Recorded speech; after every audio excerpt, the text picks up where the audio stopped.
Islam said Ilia Topuria is pound for pound #1 for marketing reasons. And Chael Sonnen does not agree with it. And Arman Tsarukyan blasts Ilia Topuria for refusing to fight him. Today we also have an update on Max Holloway's highly anticipated fight with Dustin Poirier at UFC 318. And Arman Tsarukyan has expressed strong doubts about Justin Gaethje deserving another shot at the UFC Lightweight Championship. Before getting in, please like this video and subscribe to the channel. Chael Sonnen doesn't agree with Islam's view that Ilia Topuria is pound for pound #1 for marketing reasons. An interviewer asked Islam, "What do you think about suddenly being knocked off the #1 spot pound for pound?" "Well, it's marketing. They're doing it on purpose to promote the fight. People are already interested in it, so they do it right and will be fighting for the one spot in the rankings." Sonnen said, Islam Makhachev said that Ilia Topuria was given the #1 pound for pound ranking for marketing reasons. The reason that Ilia Topuria moved into the #1 pound for pound had nothing to do with marketing of Islam. Here is what Sonnen's reaction is. 5, BMF, and 55. As it is, he holds 1 belt. But when you juxtapose that against Islam, he is holding no belts. You cannot have Islam as your #1 pound for pound. That #1 pound for pound status was not given for marketing reasons. And the first thing that Islam would have to do to be considered a pound for pound king is he would have to be the king of a division. But as of right now, he's not. Arman Tsarukyan blasts Ilia Topuria for refusing to fight him. On an X post he wrote, "Who wants to let Ilia know he's not McGregor and that he's making all the champs look bad. Champs fight the one contender, but this is the same guy who thinks he's the BMF. How do you say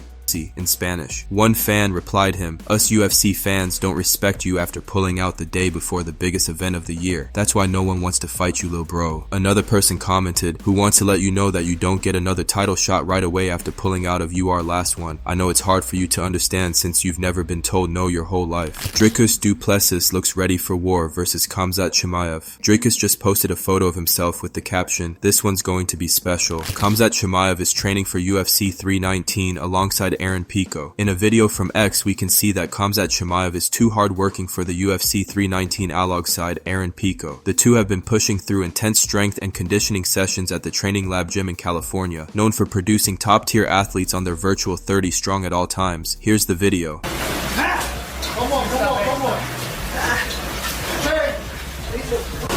10 seconds left. Come on, Aaron. Push. 5 seconds. Before Max Holloway's highly anticipated fight with Dustin Poirier at UFC 318, the Korean zombie showed his thoughtful side with a meaningful gesture. He gifted Holloway a pair of flip-flops, a token of goodwill and camaraderie, which he had carefully brought all the way from Korea. It was a small yet significant gift, symbolizing the bond between the fighters and the respect they had for each other, transcending the competition in the octagon. Here's the video.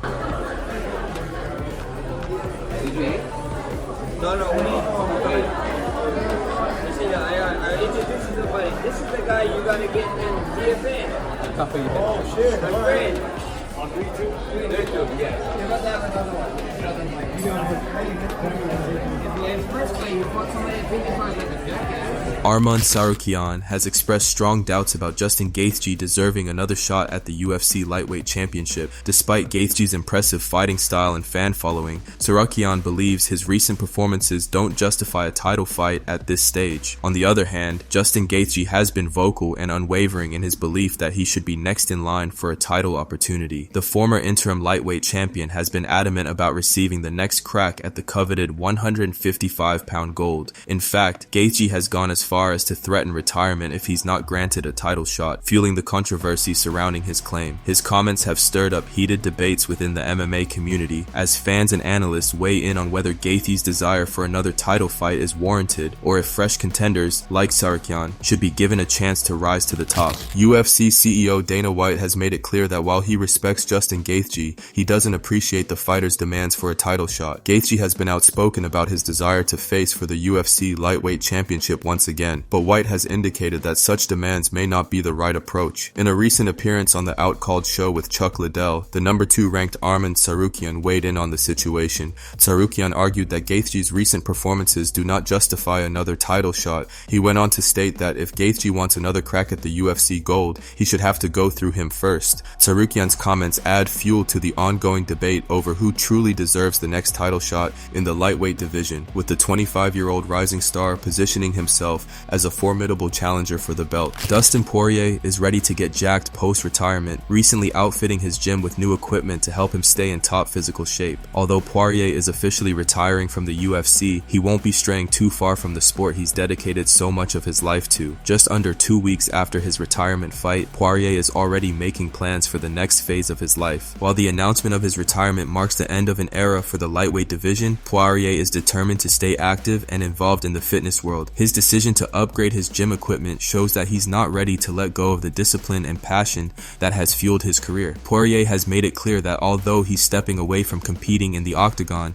his journey in combat sports and fitness is far from over. Morrissey, seemingly, has made up his mind on what's next. Whether it's coaching, business ventures, or simply enjoying time with his family, Poirier appears ready to explore new opportunities while continuing to focus on maintaining his physical peak. He's made his mark in the UFC, and now he's set to make a lasting impact in whatever comes next. In April, Warrior teamed up with Chael Sonnen as a desk analyst for ESPN as part of the UFC 314 broadcast. Several former UFC fighters have transitioned into successful broadcasting careers, with individuals like Alan Juban and Michael Chiesa making their mark on the desk, while others, including Daniel Cormier and Paul Felder, have moved on to provide expert commentary. Warrior aims to follow in their footsteps as he shifts focus to his post-UFC career. He expressed his excitement on Twitter, saying, "Looking forward to getting back on the ESPN desk. Going to start focusing on that now." It's clear that Warrior is ready to carve out a new path in the world of sports broadcasting, bringing his wealth of experience and insight to the desk in a new role. Alright, that's all for today. Please like this video and subscribe to the channel. See you on the next update.